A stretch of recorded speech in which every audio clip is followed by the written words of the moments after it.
4-year-old teacher Mary Kay Letourneau was nabbed in a torrid affair with a 12-year-old student. Actor Hugh Grant, arrested in Los Angeles. Televangelist Jim Baker was convicted on all fraud and conspiracy counts. Pop star Michael Jackson admitted she Actor Russell Crowe arrested for throwing Spears' ongoing scandal over her children, drug use, and other tabloid matters is raising questions about Mel her state of Gibson's mind. arrest for driving under the influence was followed by an abusive verbal Don Imus outburst. has made fun of Irish, Jews, Italians, and other ethnicities. Governor Elliot Spitzer of New York Children's apologized to TV his host family Pee and Wee the Herman, public after charged being with linked to a indecent prostitution exposure. ring. Televangelist Jim Baker was convicted All of the all drugs fraud in and Hunter's conspiracy body, which were counts. discovered in nearby prescription bottles, were legally obtained from 2 physicians. It's really bizarre to me when someone does something so stupid.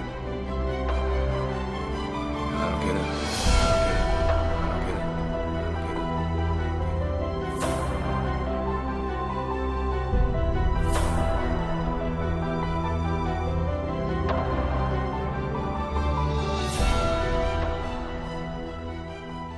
25 years ago, I woke up on a cold marble floor, and I had passed out after a night, I should say another night, of drugs.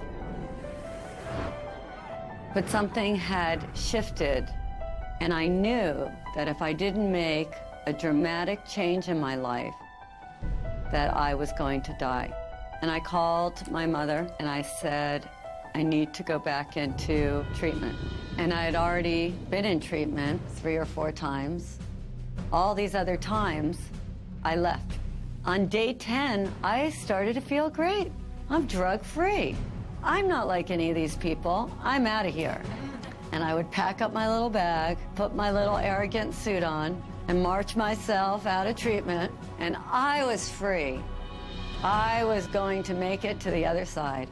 By day 6 or 7, I'd be on the phone looking for my drugs and end up right back in rehab. So instead of running away this time, I went into the bathroom and I got down on my hands and knees and I started begging, please, relieve me of this pain. Grant me the serenity to accept the things I cannot change. I cannot change my desire to leave. And in that moment, on that floor, something happened to me. Something that was like magic. It was mind-blowing to me. Because all of a sudden, after a few minutes, I knew I could stay one more day. How could I go from terrified and my mind going a million miles a minute to this place of complete peace? I walked out of there on day 28 knowing that there was something that I had to find out about.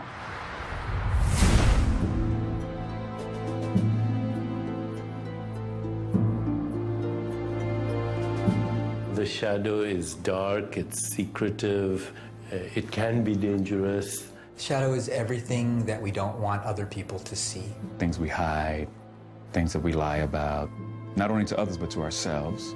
And they are the sort of monsters that come out of the caves in the middle of the night. It is that dark, intrinsic side of us that each and every one of us tries to hide. Because we've been told from such an early age that these are not acceptable components of who we are. To have one aspect of the soul, you have to experience the other aspect of the soul to counterbalance it. Hello, darkness, my old friend. I come to talk to you again. Chad, they were talking about the shadow. The only time you don't have a shadow is if you're standing in the darkness.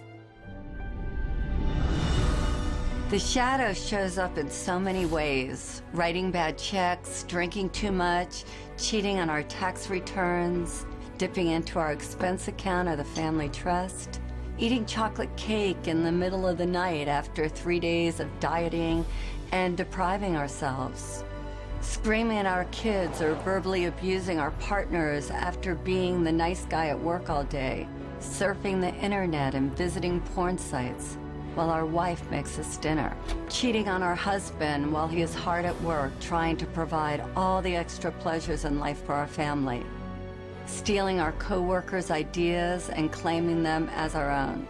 The shadow is made up of the thoughts, emotions, and impulses that we find too painful, embarrassing, or distasteful to accept.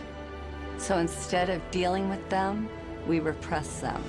Right now, hundreds of millions of people are living in denial of their individual shadow. And all of us are being affected by the collective shadow in more ways than we can imagine. The collective shadow manifests as evil, as war, as terrorism, as social injustice, as radical inequities in our economic status. You know, right now we have 50% of the world living on less than $2 a day, 20% of the world living on less than $1 a day. We are totally in denial of the fact that this is also a manifestation of our collective shadow. Why? Because people in social institutions, financial institutions, political institutions, corporate institutions are in total denial of the shadow energy. They don't even understand it. Or even what we call evil in the world is the manifestation of our collective shadow, turned pathological, repressed, in rage, in denial. People who express self-righteous morality are usually the ones who have the darkest, deepest shadows. The shadow of the Catholic Church, which pronounces on homosexuality as evil and calls gays sinners, while hiding pedophiles in its own clergy. These are all expressions of the shadow. The entire trajectory of human history at this point is like the Titanic. It is headed for an iceberg. It is going in a direction that is unsustainable, and it is going in a direction that is unsurvivable. If not for us, then at least for our children or our grandchildren. And from an archetypal perspective, each and every one of us is the captain. And the temptation is, it's too painful. The temptation is to just distract ourselves. The temptation is to pretend it's not happening. Or the temptation is to go into cynicism. Or the temptation is to just go into anger and indulge that and not do anything. And each and every one of us are challenged at this point. Don't be the captain who just goes downstairs and goes to sleep. Everything that expands has got to contract. What goes up's got to come down. People are going to be confronted with their shadow all of a sudden. They've been living high, living wonderful. Everything's been exorbitantly exuding, and now suddenly there's going to be a contractive phase. And if you haven't met yourself, if you haven't done your self-work, if you haven't been on the inside and done some exploration and cleaned up, you know, cleaned your house and detoxed it, you're going to be in trouble.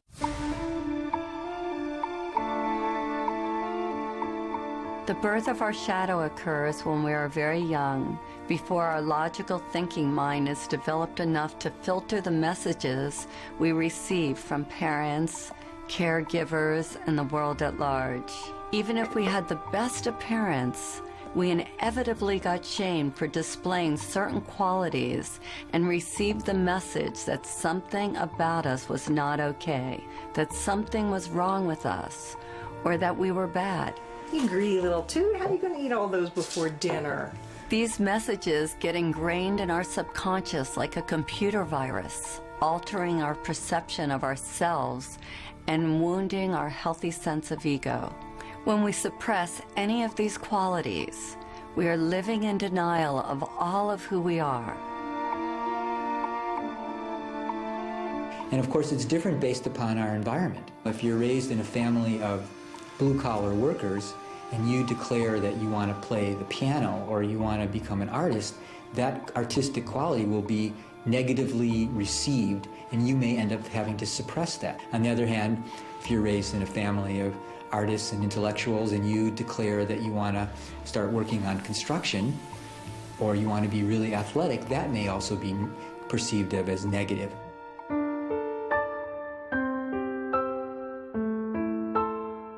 We try with all our might to pretend that we are not that which we hate. In fact, proving this is an all-important task for the wounded ego. A task which the ego believes is vital to its existence. The wounded ego must hide all that we believe is unacceptable about ourselves. To accomplish this task, it constructs a mask to prove to others that we are not as defective, inferior, worthless, and bad as we might fear we are.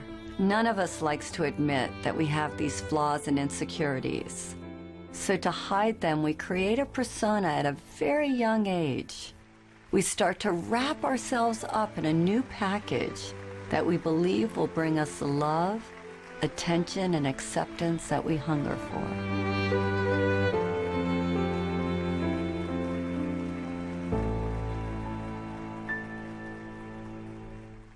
We create personas so that we can belong.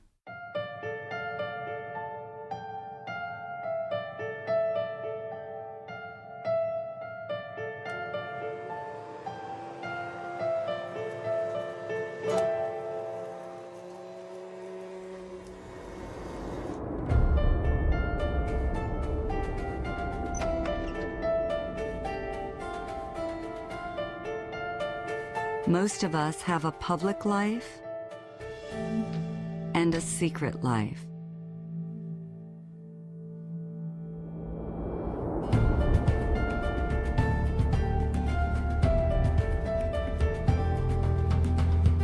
We work hard to feel good about ourselves, and a moment later, we do something to sabotage those good feelings.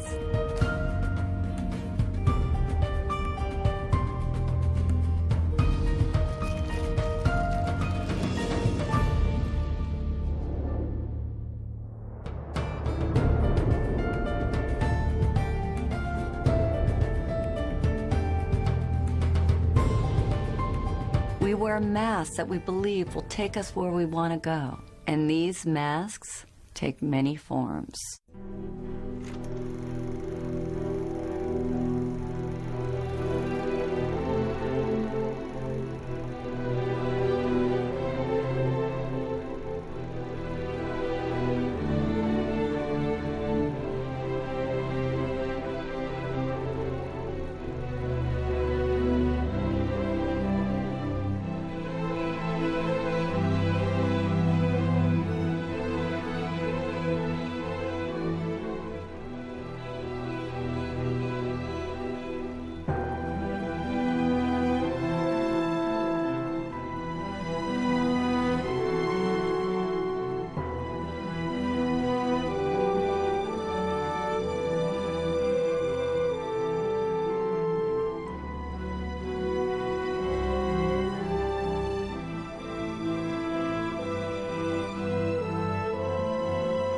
Which one do you wear?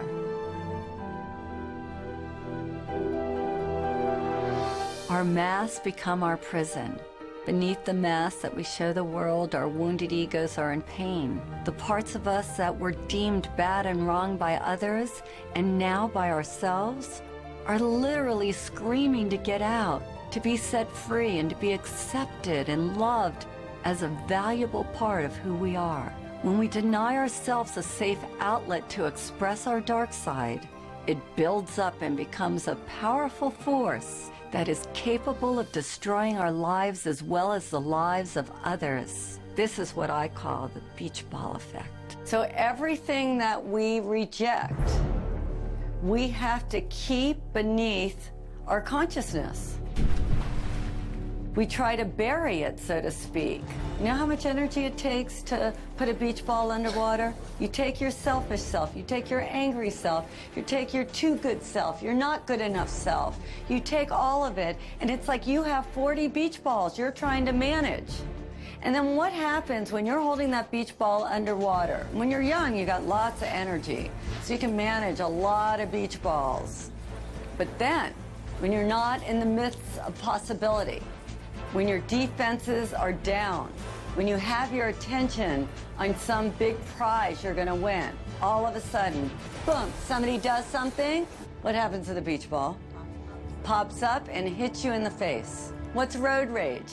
Is it anything more than that beach ball coming up? We see it in the media all the time. A filmmaker is making deep Christian films, all of a sudden gets drunk, shouts anti-Semitic comments in a drunken rage, right? A radio star makes his living like being a great communicator. All of a sudden makes a comment, a racial slur. So all of these beach balls that you are trying to manage, are you successful at it?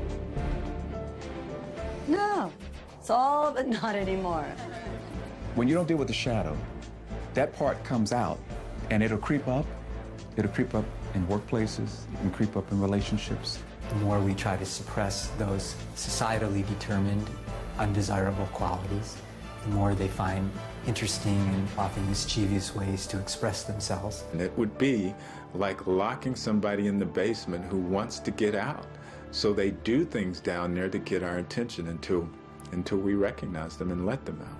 Because those aspects of ourselves that we don't like exit through a kind of detox process. It's got to come out in order to be released. One of my beach balls happened in front of a room full of people.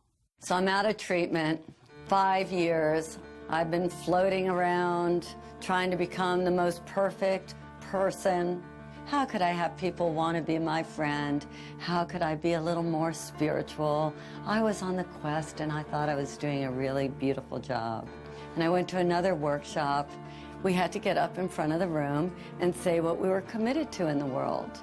And I thought I was just being wonderful, and everybody was looking at me like you're all looking at me. And from the back of the room, this woman screams out, "You're a bitch!"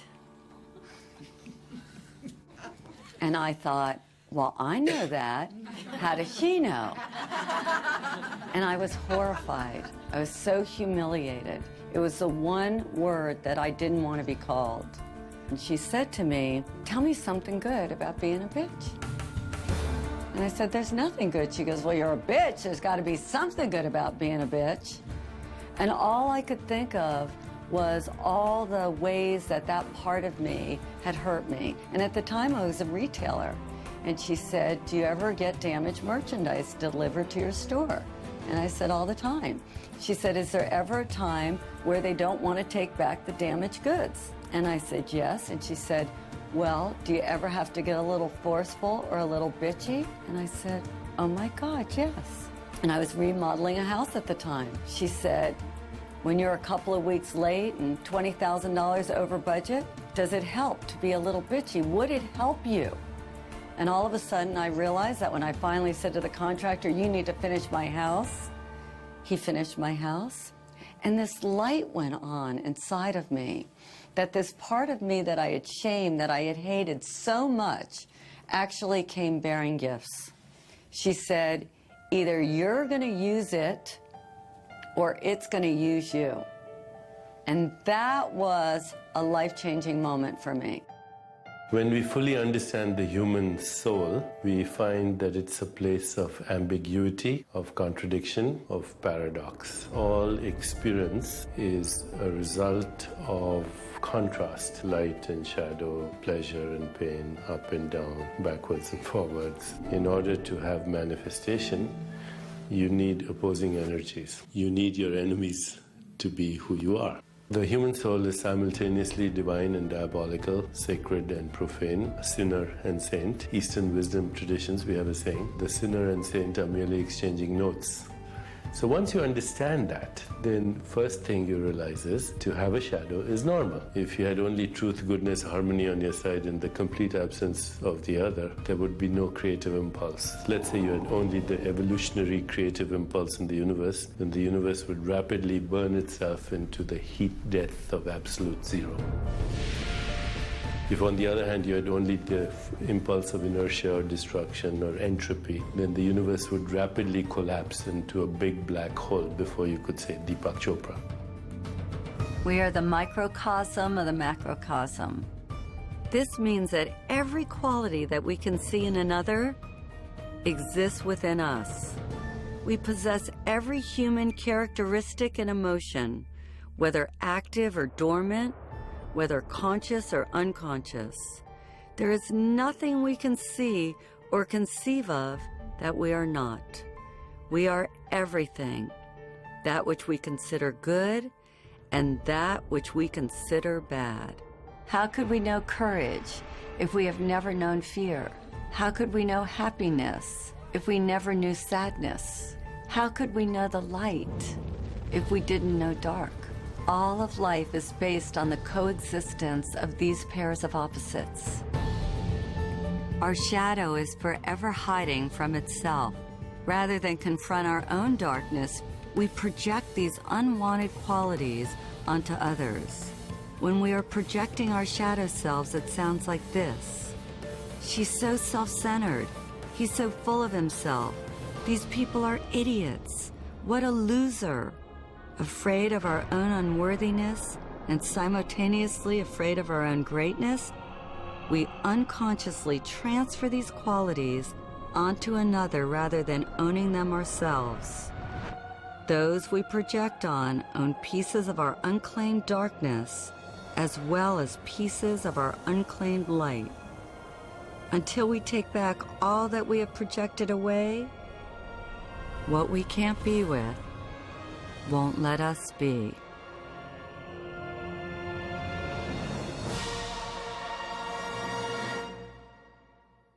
One of the most frequently asked questions I get is, how do you know if you're projecting? If it's your stuff or theirs? I think it was best said by revered philosopher and psychologist Ken Wilber. He says that if a person or thing in our environment informs us, if we receive what is happening as information, a point of interest, we probably aren't projecting. On the other hand, if it affects us, we're pointing our fingers, judging if we're plugged in, chances are that we are a victim of our own projections. Think of someone from your own life who disgusts, annoys, or repulses you, and think of the qualities about them that you most hate. Now imagine this person standing right in front of you, and I want you to put your hand out, point your finger at them, and say, "You're an idiot," or "You're a know-it-all," or "You're selfish." Now stop where you are. Keep your finger pointing at them, and now notice that one finger is pointing at them, and where are the other 3 fingers pointing? Back at you. This is the phenomenon of projection. Instead of acknowledging the qualities within us that we dislike, we project them onto someone else. We project them onto our mothers, our kids, our friends, or even better, some famous public figure who we have never even met. If I asked each of you what you love about these people, you would each have a different response. The people that you hate also represent some aspect of yourself that you don't own. Notice what you think and feel as you look at each of these people.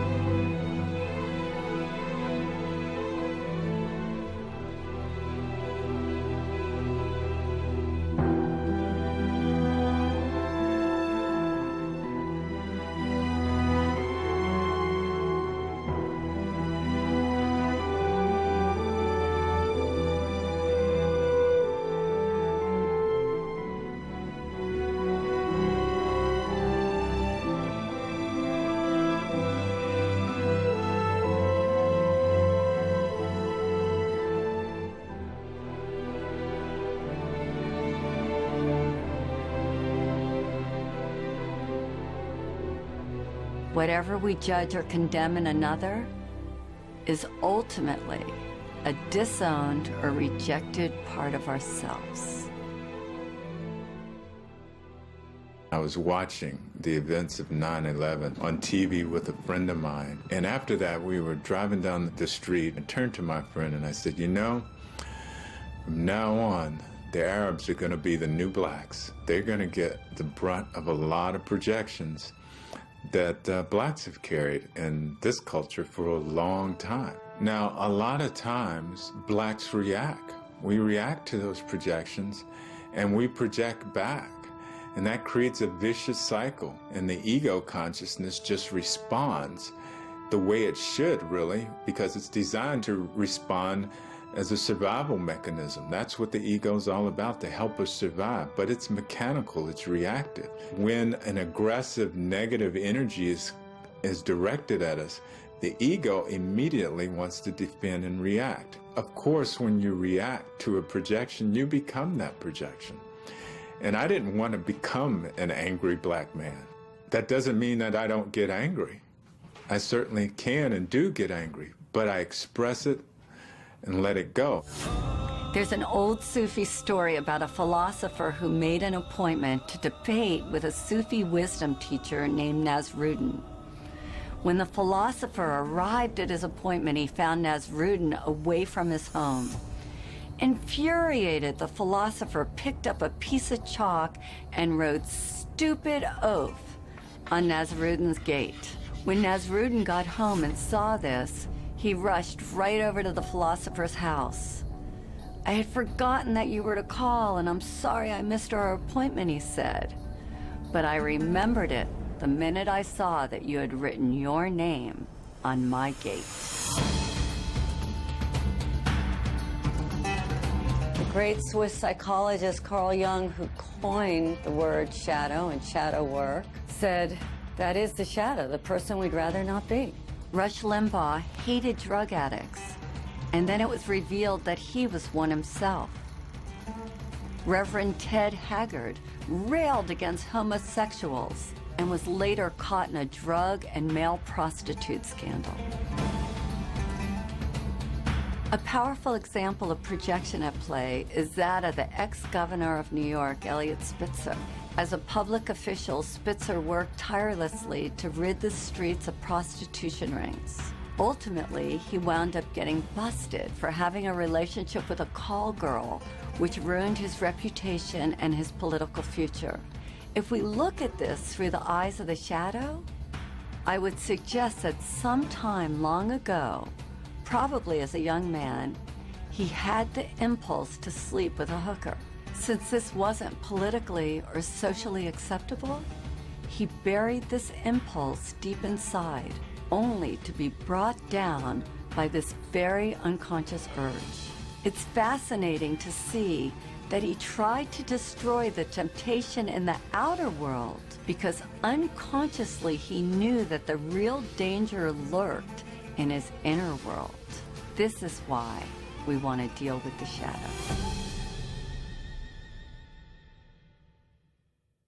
Rather than trying to convince you that you're not all those negative things and encouraging you to think a good thought, shadow work urges you to get in there and to be with what you are resisting, because what you resist will persist. If you don't deal with your shadow, it will deal with you.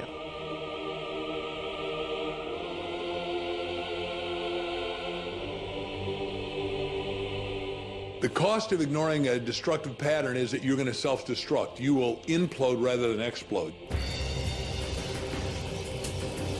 You know, my training is as a neurologist, so I've spent well over 3 decades studying how the nervous system organizes this information. And it's really quite interesting when you look at the fact that really, even though we think of having one brain, we actually have 3 different brains. We have this very primitive brain, which some people call the reptilian brain. And if you look at a reptile or look at a crocodile, it really just has 2 responses, on or off. So if you ever watched a crocodile trying to eat a wildebeest, it seems to be very quiet and suddenly it explodes and then it goes back into its quiet state. So that response is really a very basic survival response. But the mammalian brain, which is sometimes known as the limbic brain, has created a modulating effect on that reptilian brain. So the limbic system has brought into this very primitive on-off response gradations, meaning you can be a little bit on, significantly on, really on. But then on top of that mammalian brain, really just for the last couple 100,000 years, we've evolved this human brain, which is called the neocortex, neo meaning new cortex, new covering of the brain. And that actually allows us for the first time in evolutionary history to decide whether or not we want to react at all. If we look at brain scans, we can actually see in a traumatized brain this part of the brain kind of shutting down, becoming dark. The part of the brain that is associated with emotions is that part, you might be familiar with the fight or flight or freeze response. The amygdala, which is the fear processing center in this part of the brain, really becomes bright. So what happens is trauma changes brain functioning, and then that triggers changes in stress hormones in the body, which are not a good thing. It's crucial to be able to recognize and express any kind of pain. Without that, it stays with us, it lodges in the body, and it causes us to react, to live unconsciously. The unresolved issues that people have in their bodies, their emotions, has an absolute direct correlation with their physical bodies, their health and their well-being, their expression of wellness overall. They think that their health is somehow separate from their emotions. They are intimately connected. Obesity, diabetes, heart disease, and cancer, they're all the result, significantly, of chronic, unprocessed, inflammatory molecules that have their correlates in the psychological world of chronic, unprocessed emotions and experiences. Every single one of those conditions is a byproduct of our stress levels. It affects our health intimately. Most people are aware that what they eat and what they drink affect their toxicity levels. What they don't realize is that what they think and the emotions that they've built up over years are really the most toxic. The ways that people have dealt with this traditionally and historically are inadequate. My patients are in overwhelm. This is not new age mumbo jumbo. This is actually hard science. The science here now is indisputable that thoughts, that emotions affect the organs of the body.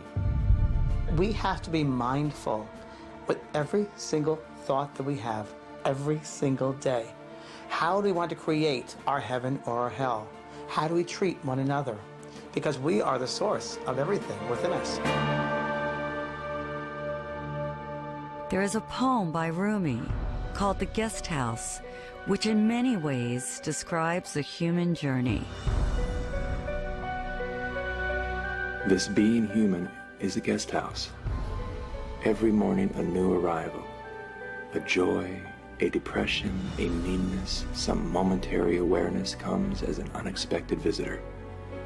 Welcome and entertain them all. Even if they are a crowd of sorrows who violently sweep your house empty of its furniture, still treat each guest honorably. He may be clearing you out for some new delight. The dark thought, the shame, the malice, meet them at the door laughing and invite them in. Be grateful for whoever comes, because each has been sent as a guide from beyond. Repressing our anger may seem like a good solution, but pretty soon we run out of places to hide. Divorce, stress at work, financial trouble or tension within our families provoke the shadow until finally it erupts. The ancient Vedic text known as the Bhagavad Gita states that man should discover his own reality, not thwart himself, for he has himself as his only friend or as his only enemy. But if he rejects his own reality, the self will war against him.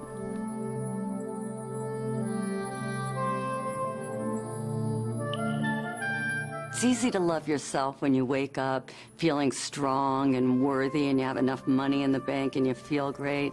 But how do you love yourself when you feel broke or when you've been hurt or abused? And that sets up the conflict, which as we get older, those wonderful forces that we've locked up in our shadow are rattling the cages. And sometimes if we're distracted, they sneak out and we think, and the people around us think, what were we thinking? And the answer is we weren't thinking. When repressed, the shadow can look like this.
We have to resolve the undigested emotions that are buried in our bodies and lodged as stress in our minds. We have to unearth own and embrace the very parts of ourselves that have caused us the most pain. And the moment we do, the light of our awareness will begin the process of transforming them. We think we're alone. We think we're different. We feel isolated or abandoned. And then when we come together, we find out that we all go through traumas, that to be human is to be challenged, and that everyone has gone through some trauma. And if we're courageous, we see that there is gold to be mined in every experience.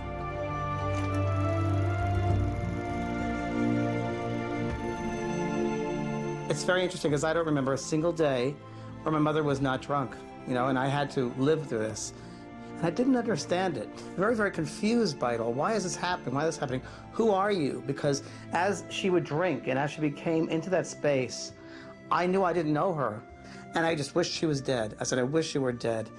Wish you were dead. I wanted the pain out of my life, Because you don't belong here. Whoever you are, this intoxicated person, and as a child looking at this, because my father wasn't there either, I had to figure this out. But all I did was wish she was dead, right?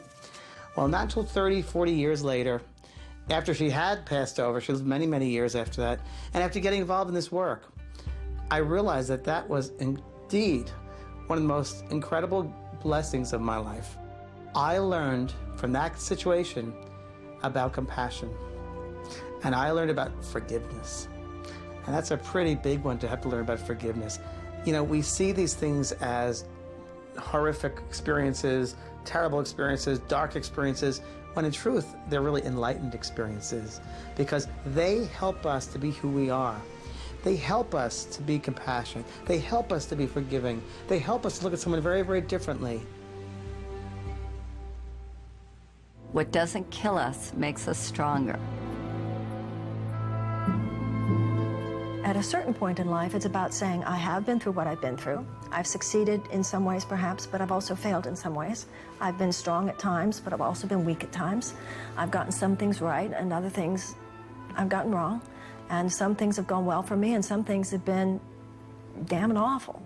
The issue is, what am I going to do with all of that? You know, two people can go through the exact same situation on an external level, but internally, they do two completely different things with it. That's why we read incredible stories about people who went through the Holocaust or people who were victims of genocide, and yet they survived. And yet they go on to live extraordinary lives. And then you meet other people who went through a fraction of that in terms of an internal trauma, but they stay stuck in it forever. We begin to ask ourselves, what am I getting from staying stuck there? What am I avoiding from staying stuck there? And what we are avoiding is the greatest challenge of all, and that is to be who we can be in order to serve the world. I asked a few people to share their own shadow stories. Some of them are complete, others are ongoing. All of them are portraits of a fearless commitment to transformation. Sui is like that beautiful combination of a miracle, that part of her that she deems so worthless and unlovable actually comes bearing the greatest gifts and makes her the shining light that she is today. The pain that I've been carrying throughout my life was the pain of believing that I was abandoned by my parents because I wasn't pure enough. I'm actually mixed in terms of, half Japanese, half Chinese. I was considered mixed and impure enough to be raised in Japan. My parents live in Japan and they left me with my grandparents in Malaysia.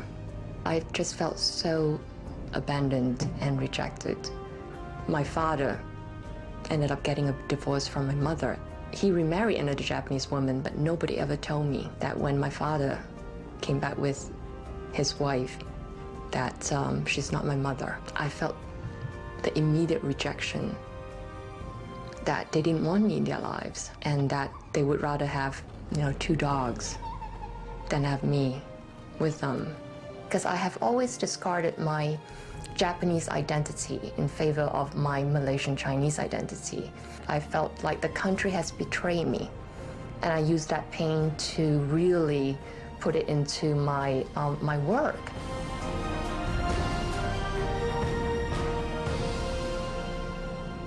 I heard the project was in trouble in Japan, and I volunteered to go to Japan to fix this problem because I know that I could do it. That one day I stepped into Tokyo, and I just felt that this is where I need to be to really discover and explore the Japanese half of me. In less than 3 years, I created a business from $40 million to over $200 million in a country dominated by men. You know, never heard of a half Japanese, half Chinese woman being a business leader in a big US telecom world. So I couldn't be the leader I am today without going through the emotions and the pain that I went through my whole life. If we look deeper, we will see that we all have a divine recipe.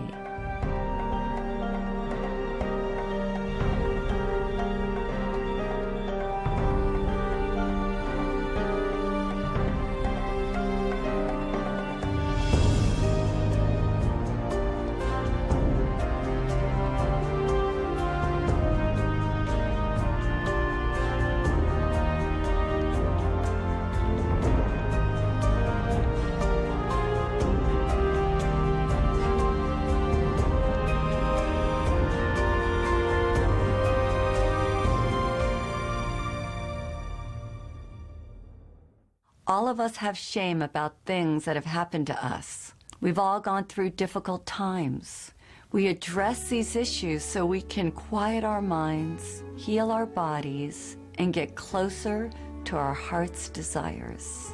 Hector had to let go of his macho persona to make peace with the one that he loved the most, which was his father.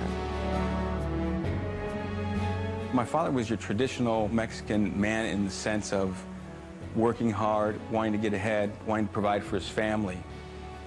And as a young boy, I was looking for his love. I wanted his attention. The challenge was trying to figure out what was wrong with me, because obviously something's wrong with me. If, number one, he's not giving me the attention I want as a little boy, not giving me the love, yelling at me, you know, being verbally abusive, obviously I did something wrong, there's something wrong with me. So I carried that story from that point on for a long time. And I realized he probably wasn't going to do it the way I wanted. He probably wasn't going to tell me what I wanted when I was a little boy. Mi hijo te quiero, te adoro, I love you, son. I did some personal growth work. I went inside, looked at the shame, the guilt, the pain. I went through that, I healed that. And I was able to have that forgiveness with my dad and let that go. I wasn't going to tell him I love you for him. I was going to tell him I love you for me. My dad passed on. And I'm really grateful that I listened to that inner voice that said, you know, go ahead and tell your dad that you love him. Do it for yourself. Dr. Edie Eger is one of the most beautiful, divine women on the planet today. And she survived the worst circumstances, something that most of us can't even ever imagine. May 22nd, 1944, when I arrived in Auschwitz, there was chaos. My father was separated from us, and my sister and I facing Dr. Mengele. I didn't know who he was until later. And he pointed to my mom to go to the left, and my sister and I to the right. I asked the inmate, when will I see my mother? And she pointed at the chimney, and fire was coming out of the chimney. And she said, you better talk about your mother in past tense. She's burning there. My sister and I hugged each other and said, the spirit never dies, the spirit never dies. I remember that so vividly, even today. In Auschwitz, we didn't know when we took a shower whether water is going to come out or gas. And then there were others who ran into the barbed wires. They got electrocuted. And that night, Dr. Mengele came to the barracks and wanted to be entertained. And my friends who knew that I was a very talented gymnast, and so they volunteered me, and I ended up dancing for Dr. Mengele. I closed my eyes, and the music was Tchaikovsky, and I was dancing in Budapest, the Romeo and Juliet. I completely dissociated, and we had choices. I chose to look at the guards, that they were more in prison than I was. I remember they took my blood about twice a week, and I asked, why are you taking my blood? And the man said, I'm taking your blood to aid the German soldiers so we can win the war. I said to myself, I was a pacifist, I was a ballerina, I bet with my blood you're never gonna win the war. So I created a part in me that I was able to still be in charge of and not allowing anything what happened externally to murder my spirit. I remember I said, if I survive today, then tomorrow I'll be free.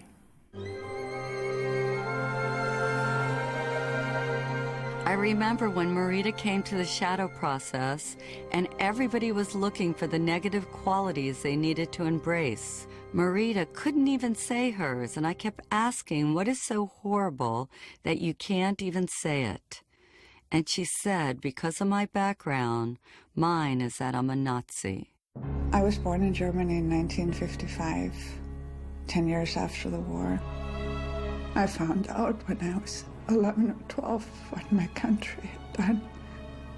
This is a subject we never talked about. My grandfather wouldn't tell me about his experience. My mother wants nothing to do with this. I'm not the only German that holds this and lives this and hides this. And I found many ways to sabotage myself from ever tasting power or success because, you know, Hitler was successful to coming to power, and that power was horribly abused. I didn't interact with any Germans at all. I stayed away from them, and I did not want to interact with any Jewish person because I didn't want to cause any more pain, and I was ashamed. Samya was willing to shine light on the darkness and willing to take back her own projections for the good of all humanity. In 2006, when Israel bombed Lebanon, at the time I was trying to evacuate members of my family and try to bring them over to the US, and there were no news. You needed to figure out how to reach to them. I became so angry again because here is my family and the bombing. One day I was watching TV. I saw girls crying, little girls. I saw they were Lebanese girls.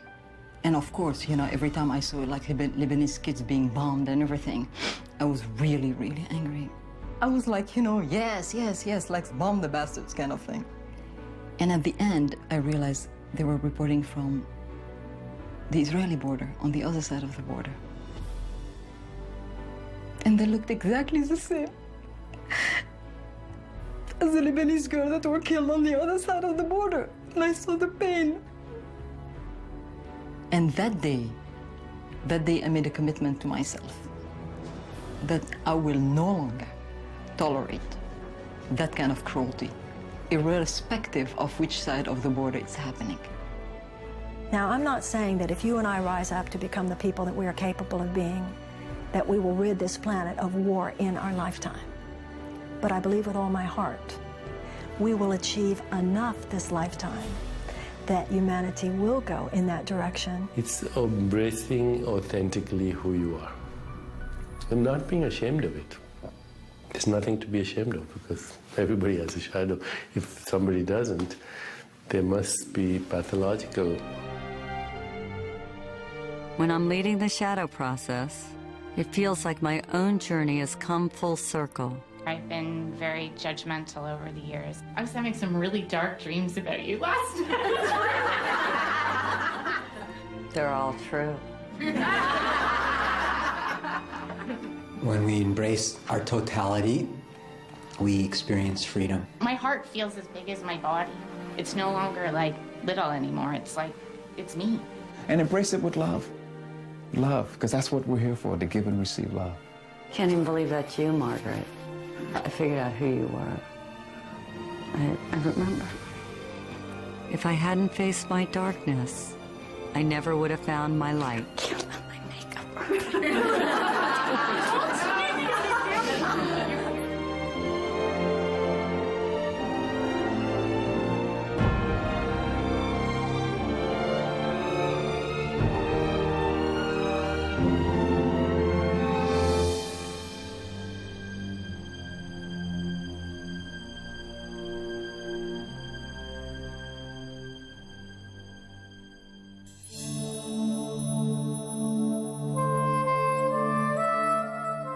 Our deepest fear is not that we're inadequate. Our deepest fear is that we are powerful beyond measure. It's our light, not our darkness, that most frightens us. We ask ourselves, who am I to be brilliant, gorgeous, talented, and fabulous? But actually, who are you not to be? You are a child of God. Your playing small doesn't serve the world. There's nothing enlightened about shrinking so that other people won't feel insecure around you. We are all meant to shine, as children do. We were born to make manifest the glory of God that is within us. It's not just in some of us, it's in everyone. And as we let our own light shine, we unconsciously give other people permission to do the same. As we are liberated from our own fear, our presence automatically liberates others.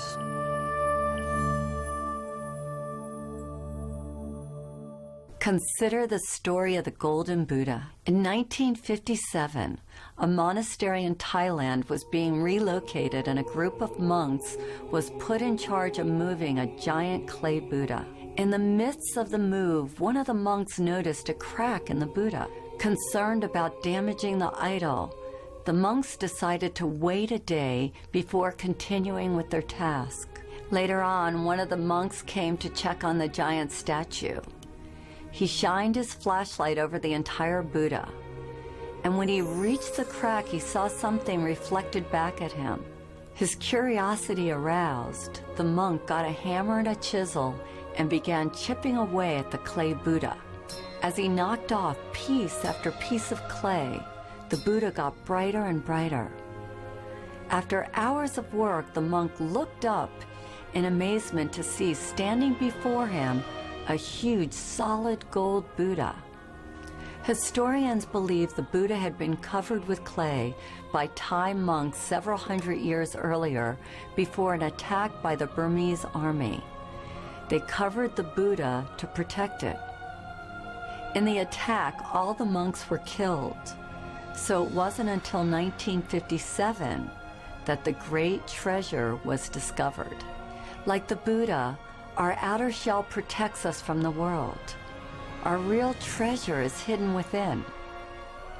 We human beings unconsciously hide our inner gold under a layer of clay. All we need to do to uncover our gold is to have the courage to chip away at our outer shell, piece by piece.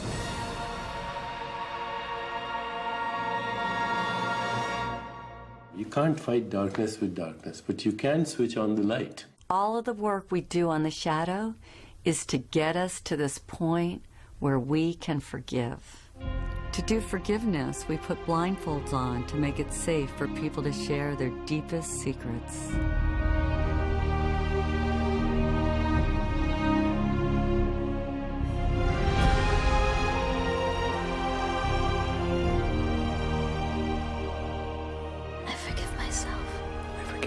I forgive myself for not finishing college. I forgive myself for beating up my sister. I forgive myself. I forgive myself for hating my body. For screaming at my kids. For not laughing enough. Or for thinking I'm a stupid, incompetent asshole. For stealing from my first boss. For being rich. For being beautiful. I forgive for myself. drinking too much. Not speaking out. I forgive myself. Laughing enough. I forgive myself. For lying, for cheating, binging on my diet. I forgive myself. Forgive myself. I forgive myself. Forgive myself. I forgive myself for everything. You are forgiven. You are forgiven. You are forgiven. You are completely forgiven.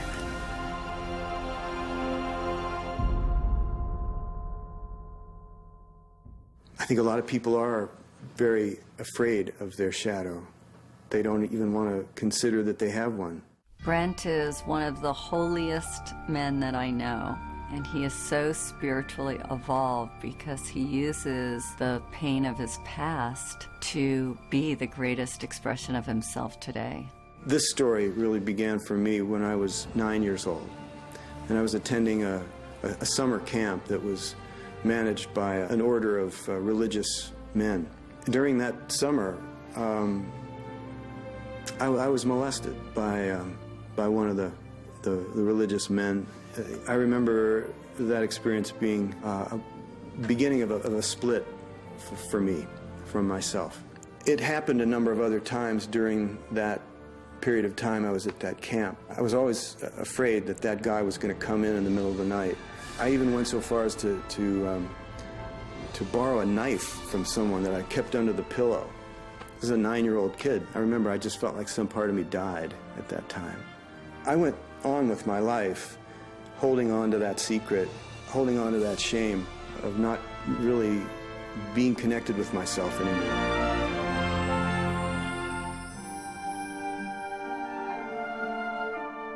The difference between forgiving and condoning. Forgiving is seeing the true heart of another person. It's beyond all the action. In holding anybody to blame, we limit our own love.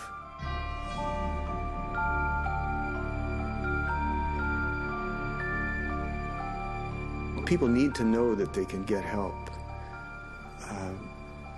that they don't have to carry their shame alone, that they don't have to live in a secret, and that there are people that are holding the light for them, that are willing to see them as they are through the shadow. It's the only way to see yourself, is to look at the light and the darkness and to embrace it. I use that analogy of being like a drowning person, where someone's holding your head underwater, and at some point you realize that you have to be the one that fights your way back to the surface. What happened to me as a child has given me a real depth of compassion, which I'm so grateful for, because it's so clear to me when I work with people how they're suffering, how they're hiding, and it's been the greatest gift of my life that I'm in a position where I can honor people in that way. I'm just so grateful to be able to connect with people on that most vulnerable level, that deepest level of the soul. I regained my faith because I asked for it. Forgiveness doesn't happen in your head until it happens in your heart. My mom was walking downtown Beirut with the young Israelis, and she turns to my dad, and her mother had been killed by the Israelis. She goes, "Mustafa, these are young soldiers, don't they have a mother?" And if she can forgive, who are we not to forgive? Well, you can't move on if you don't forgive. The train stops if you don't forgive. And mostly, you got to forgive yourself for taking whatever happened to you too deep, to a deep place that it shut you down. The universe will deal with that person's karma. You don't have to worry that if you, quote unquote, forgive them, that they're going to somehow live an undeserved, wonderful life. Each and every one of us needs to work full-time on self-forgiveness. Our motivation to forgive is increased when we understand why it's so important. It's not just to make their day better, it's to free you. And forgiveness is the hallway between the past and the future. The future expression of who we are as a planet, as our country in America, depends on the people that grow up, that become the next presidents, that become the next politicians, economists. We want to make a difference. We want to somehow get it right, to feel like we did, or at least we tried to do what we came here to do. That is the gold that is being mined today. But that's because the world is growing. We're entering a new age. That's what's going on. That's why we're talking about this. You are a force of love. You are made from love. And love is the most forceful energy you could ever have. Accept that energy. Accept who you are. Accept your inheritance, if you will. You're the total being of love, and don't waste a minute of it. I've come full circle, and this is the external of what was going on inside of me. It's how we are able to perceive everything in life as an opportunity for growth.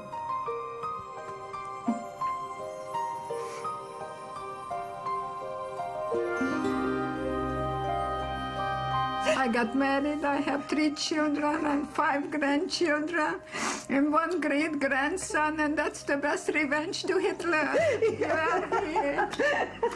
You and I are here, yes.